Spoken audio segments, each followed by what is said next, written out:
Assalamualaikum warahmatullahi wabarakatuh. Baik, kita lanjutkan untuk mata kuliah sistem komunikasi satelit. Itu kita akan coba sedikit membahas itu pengenalan. Itu pada bab 3 ini adalah jenis-jenis satelit. Jadi kalau kita lihat bahwa macam-macam satelit itu ada dua. Itu nanti kita namakan, nanti ada satelit alami dan ada satelit buatan. Nah, kita akan coba bahas salah satu. Apa itu satelit alami? Satelit alami itu adalah salah satu benda ruang angkasa yang sudah ada. Jadi maksud di sini itu udah ada sini berarti yang ciptaan Tuhan, ya. Berarti maksud di sini berarti bukan buatan dari manusia. Yang mengorbit pada sebuah planet. Jadi maksud di sini satelit alami biasanya satelit alami bumi itu biasanya adalah bulan. Nah, selama bulan mengelilingi planet bumi, berarti di sini bulan mengalami 3 gerakan sekaligus. Yang pertama itu yang kita sebut juga dia yang ini adalah berrotasi, berrevolusi, dan bulan mengelilingi bumi, dan revolusi bulan mengelilingi matahari. Jadi yang dikatakan satelit alami bumi sini adalah bulan. Jadi di maksud di sini berarti satelit adalah ya, bukan yang dibuat oleh manusia. Nah, apa fungsi dari satelit alami? Secara tidak langsung, satelit alami berfungsi untuk melindungi sebuah planet yang di orbitnya dari sebuah antaman, benda langit lain. Jadi seperti komet dan asteroid. Jadi di sini salah satunya di sini fungsi dari satelit alami adalah untuk melindungi sebuah planet yang di orbitnya dari sebuah hantaman. Jadi di sini melindungi itu nanti planet, ya, dari hantaman benda langit. Seperti ada yang komet, kemudian ada asteroid. Nah, untuk pengontrol atau untuk mengontrol sebuah kecepatan rotasi pada sebuah planet, karena sini ada efek gravitasional. Jadi tidak ada gelombang, ya, agar menyeimbangkan sebuah perputaran siklus air laut di sini. Jadi nanti bagaimana nanti sebuah satelit alam ini, ya, itu dapat mengontrol sebuah kecepatan rotasi pada sebuah planet karena ada efek gravitasional.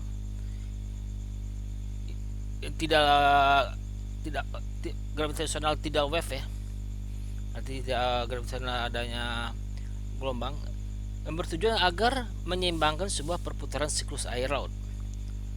Di sini akan mengakibatkan adanya, nanti kita dengar, adalah adanya pasang surut pada air laut. Nah, untuk melindungi, agar mengurangi suatu efek yang ditimbulkan akibat suatu radiasi sinar ultraviolet, maka di sini sebagai penerangan pada waktu malam harinya nanti. Jadi salah satu di sini fungsi dalamnya adalah sebagai penerangan pada waktu malam hari. Contohnya bulan. Jadi pada malam hari bulan bisa menerangi bumi di sini. Kemudian fungsi jadi bisa kita simpulkan bahwa salah satu fungsi satelit alami yang pertama adalah untuk melindungi planet, ya. Kemudian untuk mengontrol sebuah kecepatan rotasi, ya, pada sebuah planet. Kemudian fungsi satelit alami lainnya itu mengurangi suatu efek yang timbul karena akibatnya suatu radiasi sinar ultraviolet. Kemudian fungsi lainnya adalah sebagai penerang pada waktu malam hari. Nah, contoh satelit alami itu bulan. Jadi bulan kita sebut menggunakan ciptaan Tuhan. Ini sebut jelas adalah sebagai satelit alami. Yang ini satelit alami yang dipunyai oleh planet bumi. Kemudian ada Callisto, ada Ganymede, kemudian satelit LO, yaitu yang mengelilingi planet Jupiter. Kemudian ada satelit Titan, yaitulah yang mengorbit pada planet Saturnus. Ini beberapa contoh pada satelit alami. Kemudian jenis satelit yang kedua itu satelit buatan.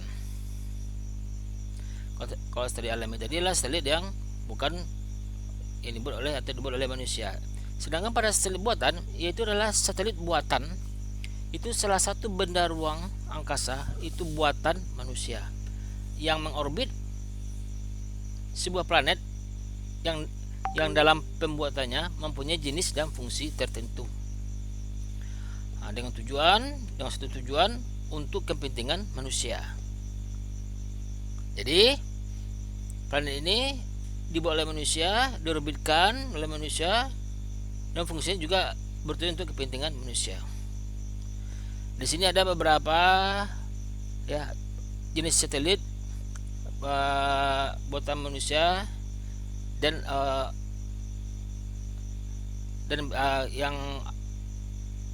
yang berdasarkan fungsinya di sini.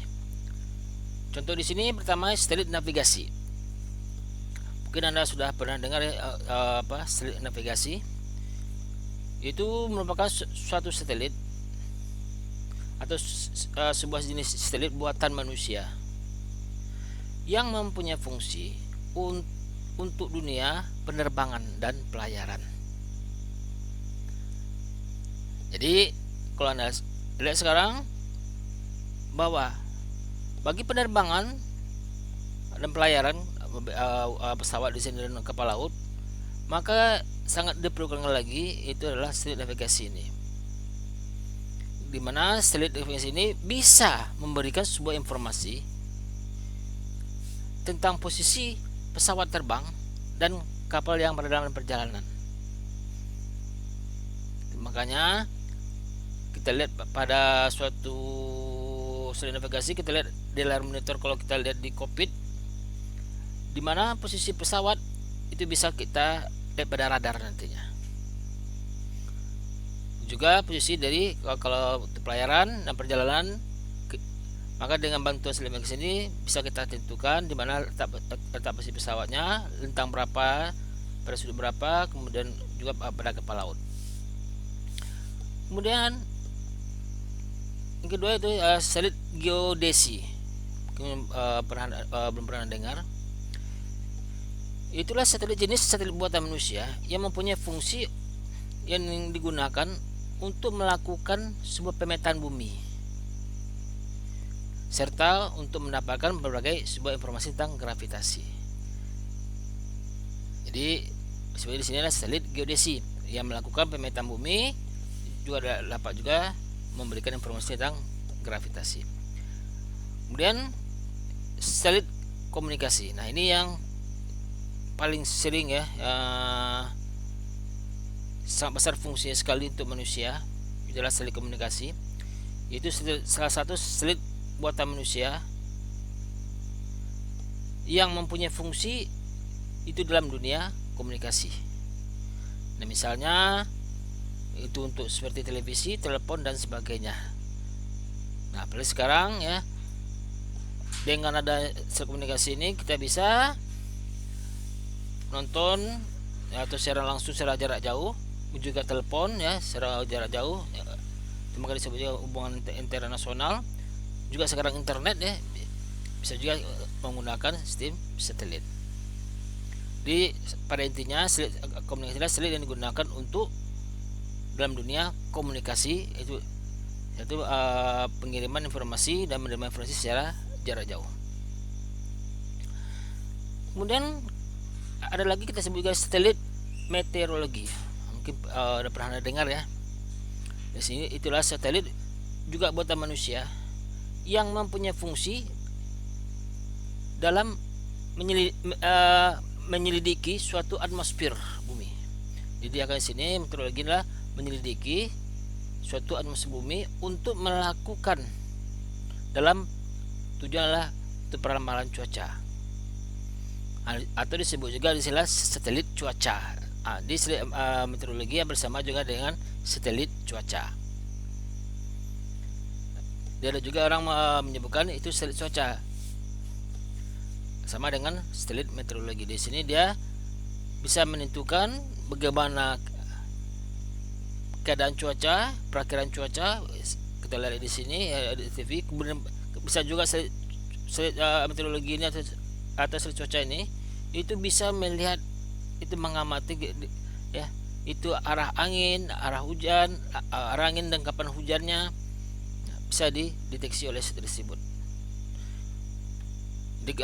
Pernah Anda dengar itu ada angin misalnya angin A misalnya ya, dia itu akan memasuki daerah suatu negara ini pada jam sekian. Nah, ini bisa kita lihat, bisa dihitung dengan cuaca ini akan melaporkan. Nah, ada perhitungan nanti yang dimonitor oleh stasiun bumi, itu bisa kontrolnya nanti adalah di bumi. Kemudian ada lagi nama satelit penelitian. Nah, ini juga suatu ini satelit buatan manusia yang mempunyai fungsi dalam menyelidiki tata surya serta alam. Jadi sini akan menyelidiki atau meneliti di sini sistem tata surya dan alam semesta yang secara lebih luas dan bebas tanpa adanya pengaruh oleh atmosfer. Di mana satelit penelitian ini itu berusaha untuk mendapatkan berbagai sebuah data-data itu mengenai matahari dan juga bintang-bintang lainnya, dan juga berguna untuk mengetahui rahasia alam semesta. Itu juga disebut satelit penelitian. Kemudian satelit militer. Nah, ini ya disebut juga satelit mata-mata ya. Nah, disebut juga satelit militer. Itu satelit yang juga buatan manusia yang punya fungsi dalam dunia militer dari sebuah negara, misalnya mengintai ya suatu kekuatan dari senjata musuh. Jadi satelit militer ini juga bisa kita sebut satelit mata-mata. Kemudian satelit survei. Satelit survei sumber daya alam, yaitu satelit yang berfungsi untuk memetakan serta menyelidiki berbagai sumber-sumber alam yang terdapat di bumi untuk sebuah kepentingan suatu pertambangan, perikanan, pertanian dan sebagainya.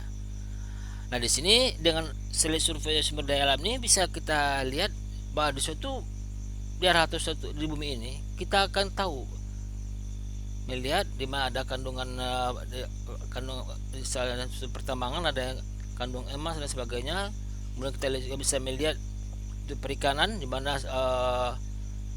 ikannya pada posisi yang lebih banyak dan sebagainya. Dan untuk pertanian di sini bisa lihat ya, dilihat posisi tanahnya, keadaan tanahnya dan sebagainya di sini. Ini bisa disurvei dengan menggunakan satelit survei sumber daya alam. Kemudian yang ketiga itu coba itu berdasarkan dari ketinggian garis edarnya, satelit dibagi menjadi 3 macam. Di sini berarti di sini berdasarkan ketinggian dan garis edar disebut adalah berdasarkan orbitnya di sini. Nah nanti berdasarkan ketinggian garis edar atau berdasarkan edar ini atau orbitnya secara lengkap nanti akan kita bahas pada bab berikutnya.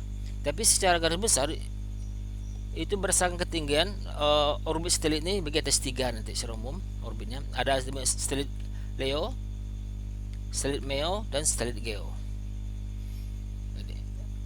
Di secara umum satelit Leo itu low head orbit. Jadi satelit yang orbitnya itu di yang paling bawah pada yang paling rendah.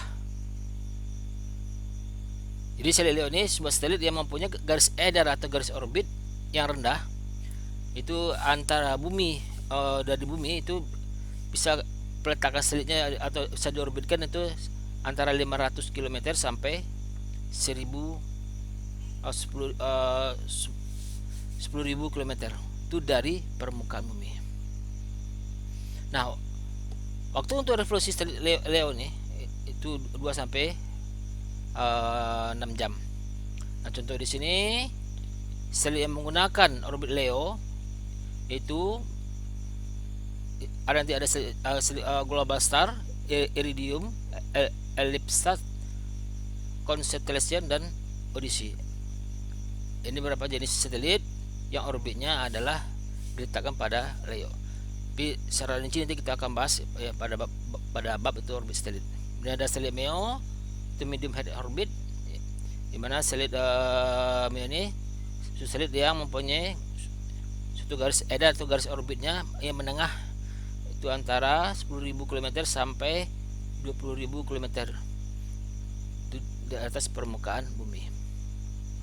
Nah, waktu revolusinya di sini sampai 6 jam sampai 12 jam. Putarannya dari awal start sampai ke mengelilingi bumi, ke start lagi itu sampai 6 sampai 12 jam. Kemudian itu satelit Geo, itu geostationary air bumi, satelit yang orbitnya itu berdasarkan sesuai dengan peredaran gerak dari suatu rotasi bumi.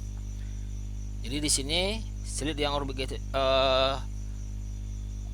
geostationary itu sekitar jaraknya di bumi itu 36.000 km dari permukaan bumi. Dimana orbit stasioner itu suatu orbit yang mengakibatkan waktu revolusi satelit Geo sama dengan rotasi perputaran bumi. Jadi pergerakannya sesuai dengan gerakan bumi, itu berarti waktu revolusi sekitar 1 hari atau 24 jam. Contoh satelit di sini adalah satelit yang digunakan untuk komunikasi, itu misalnya televisi dan sebagainya. Contoh di sini misalnya satelit Pelapa, Intelsat dan sebagainya di sini. Nah, lebih rinci nanti kita akan bahas pada bab 4 habis ini. Jadi di sini ada kita lihat peranan satelit dalam bidang telekomunikasi. Jadi kita lihat di sini secara umum, Anda sudah belajar itu di sistem telekomunikasi bahwa ada 2 jenis sistem telekomunikasi, yaitu sistem telekomunikasi terestrial dan sistem telekomunikasi satelit. Di terestrial ini adalah menggunakan di darat ya, dan ada sistem telekomunikasi satelit. Nah, di mana sistem terestrial itu dibangun dan dijalankan di permukaan bumi, ya, atau disebut juga adalah itu komunikasi yang menggunakan atau sistem komunikasi yang menggunakan kabel. Jadi di sini dibangun di atas permukaan bumi, itu menggunakan infrastruktur di darat. Nah, media transmisinya itu atau message datanya adalah bisa fiber optik, kabel ya, atau dia menggunakan nanti bisa menggunakan gelombang radio. Jadi semua radio ini nanti bisa secara skywave atau space wave nanti, atau ground wave. Nah, sistem telekomunikasi satelit itu menggunakan satelit dan angkasa untuk transmisi data. Di salah satunya di sini, jika frekuensi yang kita pancarkan menggunakan gelombang yang skywave, maka kalau kita lihat skywave masih bisa memantulkan ke bumi, itu frekuensi pancarnya itu di bawah dari 30 mega. Nah, di atas 30 mega maka